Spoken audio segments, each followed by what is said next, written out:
नमस्कार, दिन भर की टॉप इंपॉर्टेंट डिफेंस अपडेट पर आपका स्वागत है। आज की टॉप हेडलाइंस। रूस ने भारत के सामने एक ऐसा डिफेंस ऑफर रख दिया है जिसके बारे में फ्रांस और अमेरिका कल्पना भी नहीं कर सकते। रूस अपना 5th generation SU-57 fighter jet Bharat में बनाने की तैयारी में है। टाटा की तरफ से हमारी सेना को ताकतवर बनाने के लिए एक एडवांस लॉयटिंग सिस्टम को बना करके तैयार किया जा चुका है। भारत को जल्द ही अपना complete made India combat aerial vehicle deliver किया जाएगा। जल्दी भारत को पहला सब मीडियम एल्टीट्यूड लॉन्ग एंड्योरेंस वाला UAV मिलेगा जिसका नाम चील है। आइए आज के इस वीडियो में सारी इंपॉर्टेंट अपडेट डिटेल्स में आपको बताते हैं। यदि आपको हमारी ये न्यूज सीरीज पसंद आए तो आज के इस वीडियो को लाइक और चैनल को सब्सक्राइब जरूर कीजिएगा। सबसे पहले SU-57 या फिर कहें रूस से आ रही अपडेट की बात की जाए तो रूस ने अपना 5th generation fighter jet Bharat को बेचने के लिए वो सारे काम करने शुरू कर दिए हैं जिससे पॉसिबिलिटीज आर वेरी हाई कि आने वाले समय में भारत इस फाइटर जेट की तरफ जरूर जाएगा। अब अमेरिका के पास F-35 है जो कि ऑलरेडी कई बार नखरे दिखा चुके हैं। वो तो एरो इंडिया 2025 में अपना फाइटर जेट लाने वाले ही नहीं थे, लेकिन रूस न सिर्फ अपने फाइटर जेट को लेकर के आया बल्कि एयर शो किया गया और भारत के सामने बहुत सारे नेगोशिएशंस किए गए जिससे भारत एक 5th जनरेशन फाइटर जेट खरीदे और स्पेशली रशिया का SU-57 खरीदे। लेकिन रूस ने इन सभी चीजों को पीछे छोड़ते हुए एक ऐसी अनाउंसमेंट कर दी जिससे सुनकर के वाकई फ्रांस और अमेरिका जैसे ताकतवर देशों की नींद उड़ सकती है, क्योंकि अब रूस अपना यही फाइटर जेट भारत में बनाने की तैयारी में है और ये एक ऐसा ऑफर है जिसे भारत ठुकरा नहीं सकता, क्योंकि इस फाइटर जेट के भले ही असेंबलिंग भारत में की जाए लेकिन भारत उस एलिट ग्रुप में शामिल हो जाएगा जहां पर 5th जनरेशन फाइटर जेट तैयार किए जाते हैं। रिसेंटली IDRW की रिपोर्ट के मुताबिक भारत की हिंदुस्तान एरोनॉटिक्स लिमिटेड के साथ मिलकर के जो उनकी नासिक यूनिट है वहां पर 5th जनरेशन फाइटर जेट यानी कि SU-57 को आसानी से तैयार किया जा सकता है, ऐसा रूस की तरफ से कंफर्म किया गया है। जानकारी के लिए आपको बता दें कि इंडियन एयरफोर्स के लिए SU-37 MKI फाइटर जेट का निर्माण ऑलरेडी भारत के अंदर किया जा रहा है और इस सुविधा में इंडियन एयरफोर्स के लिए करीब 220 से भी ज्यादा SU-30 MKI विमानों को असेंबल किया जा चुका है और कुछ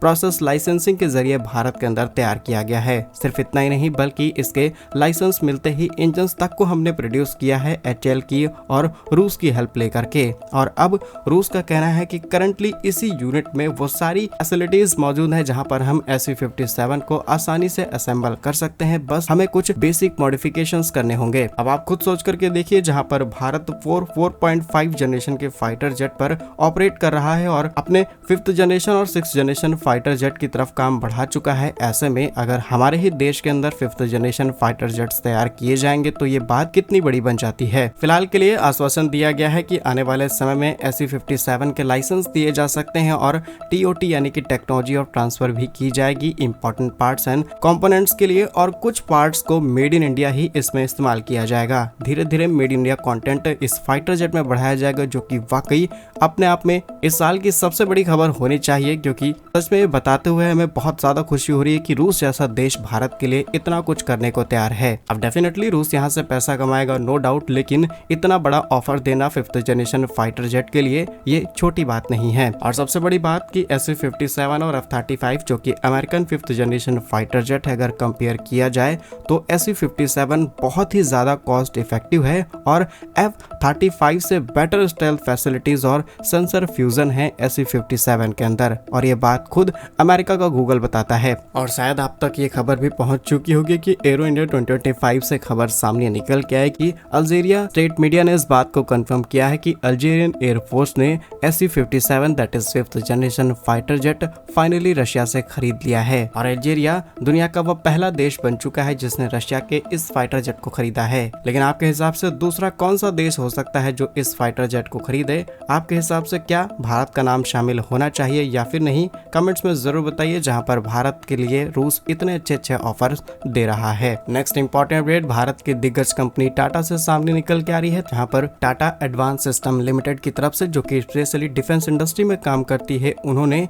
एक नए अनमेन एरियल वॉरफेयर को शो किया है जिसे आप एक एडवांस लॉयटिंग सिस्टम कह सकते हैं और ये एक long range autonomous suicide drone की कैटेगरी में शामिल किया जा सकता है। इसे बहुत ही आसानी से ऊंचाई पर ऑपरेट करते हुए भारतीय सेना की काफी ज्यादा मदद की जा सकती है। रिपोर्ट्स के मुताबिक इसका नाम है ALS-250, जिसकी रेंज करीब 250 किलोमीटर के आसपास है और एल्टीट्यूड करीब 10,000 फीट के आसपास है, यानी कि वो एरियाज जहां पर भारतीय सेना को ऊंची पहाड़ियों का सामना करना पड़ता है, जैसा कि चीन बॉर्डर हो गया, हमारा नॉर्थ ईस्ट हो गया और स्पेशली लद्दाख। अगर हम आपको इस सिस्टम के कुछ एडवांस और बहुत ही इंपॉर्टेंट फीचर्स की डिटेल्स बताएं तो यहाँ पर GPS सिस्टम का इस्तेमाल किया जाता है, वो भी कुछ मॉडिफिकेशंस के साथ, यानी कि उसे नेग्लेक्ट नहीं किया जा सकता। इसके अलावा और इसे बैटरी पर ऑपरेट किया जाता है और इसके पीछे एक टेक्निकल रीजन है। द रीजन इज की हाई एल्टीट्यूड पर ऑक्सीजन कम होने की वजह से जो फ्यूल बर्निंग वाले डिफेंस इक्विपमेंट्स है वो फेल करना शुरू हो जाते हैं, इसलिए battery is the best option और टाटा जल्द ही इसे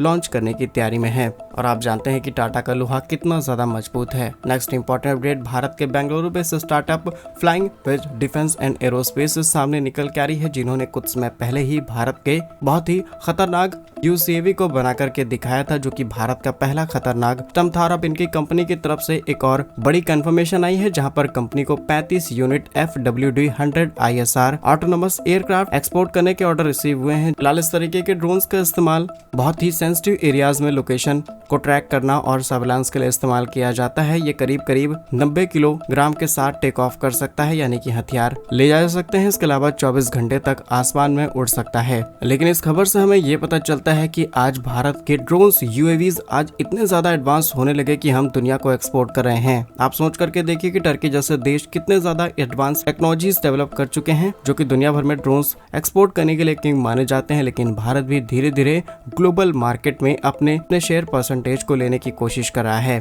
और ये वही कंपनी है जिससे कुछ समय पहले FWD-200B unmanned combat aerial vehicle बना करके दिया था, जो कि भारत का फर्स्ट इंडिजिनियस कॉम्बैट ड्रोन था। इसकी cruise speed 152 kilometre per hour, maximum speed 250 kilometre, endurance 7 घंटे का और रेंज करीब 800 किलोमीटर के आसपास थी। नेक्स्ट इंपॉर्टेंट अपडेट, भारत की एक और कंपनी डायनामेटिक टेक्नोलॉजीज लिमिटेड से सामने निकल के आ रही है, जहां पर जल्द ही इनकी तरफ से भारत के पहले सब मीडियम एल्टीट्यूड लॉन्ग एंड्योरेंस वाले UAV को लॉन्च किया जा सकता है, क्योंकि रिसेंटली इसकी कुछ तस्वीरें सामने निकल के आई हैं। रिपोर्ट्स के मुताबिक इसका नाम चील रखा गया है कि जो कि लंबी दूरी पर आसानी से निगरानी रख सकता है और खुफिया जानकारी को आसानी से कलेक्ट करने में इसकी अहम भूमिका रहेगी। रिपोर्ट्स के मुताबिक चील UAV का इस्तेमाल सैन्य और नागरिक दोनों तरीके से किया जा सकता है। सीमा पर खुफिया जानकारी जुटाना हो या फिर कानूनी प्रवर्तन अभियान में शामिल कराना, हर तरीके के काम में इसका इस्तेमाल लिया जा सकता है। आंकड़ों के मुताबिक इसकी रेंज करीब 300 किलोमीटर के आसपास है। टाइमिंग 8 घंटे। इसके अंदर ऑटो पायलट सिस्टम